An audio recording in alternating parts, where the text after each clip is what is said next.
आइए आज मैं आप लोगों को अपने बिहार के लोगों का हाल सुनाता हूँ एक कहानी के ज़रिए। अभी अभी इलेक्शन हुआ और इलेक्शन में क्या क्या हुआ आप हम सब जानते हैं, लेकिन कहानी सुनिए और बिहार वालों के हाल पर तरस खाइए। हमारे बिहारी भाई है ना, ट्रेन में धक्का मुक्का खा के जाएंगे, कोई बम्बई कमाने जा रहे हैं तो कोई गुजरात जा रहे हैं, कोई बेंगलोर जा रहे हैं तो कोई हैदराबाद जा रहे हैं, लेकिन बिहार को तरक्की में नहीं लाना चाहता कि हमारा बिहार तरक्की करे, यहाँ भी फैक्ट्री हो, यहाँ पे भी हर सुविधा हो जो और शहरों में सुविधाएं मिलती है वो बिहार में भी हो।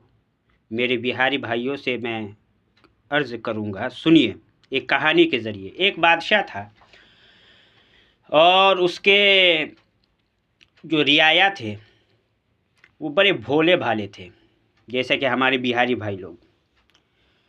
हुआ यूँ कि एक नदी को पार करने के लिए लोग बड़ी परेशानी का सामना करते थे, बड़ी परेशानी होती थी। तो बादशाह ने उस पर तरस खाकर अपनी रियाया पर पुल बनवा दिया। जब पुल बनवा दिया तो लोग अब फ्री में जो है उस पुल को पार कर रहे थे और आसानी से अपने अपने कामों में पहुंच जाते थे। तो एक अंग्रेज़ आया, आकर कहा कि आपकी जो रियाया है उसके अंदर शऊर नहीं है, इसलिए आपने पुल बनवाया है तो उस पर टैक्स लगा दो। तो बादशाह ने कहा कि आपने मेरे रियाया को बेशऊर कहा है, उसके अंदर शऊर नहीं है। कहा कि हाँ, आप अंदाज़ा लगाइए, आप उसको आजमाइए। तो अब बादशाह आजमाने के लिए 5 रुपया टिकट लगा दिया, है ना, टैक्स, 5 रुपया टैक्स। तो अब जो है रियाया 5 रुपया दे देकर पुल को पार करने लगे। बादशाह को गुस्सा आया, अरे किसी ने एहतजाज नहीं किया। तो बादशाह को गुस्सा आया तो 10 रुपये कर दिए। तो अब रियाया 10 रुपया टैक्स अदा करने लगी, फिर भी कोई एहतजाज नहीं।